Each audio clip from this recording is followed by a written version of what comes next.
One thing I've noticed with this Durso style overflow and this style weir is that after closing this valve and letting the pump its chamber out into the tank,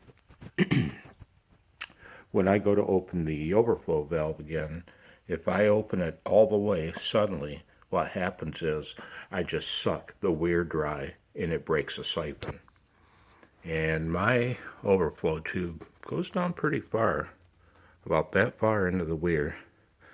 So I've got that column of water that the overflow will just suck dry and break the siphon. Unless I crack the valve about halfway, a little less, and just be patient. And the tank will drain down and it'll start running normally again.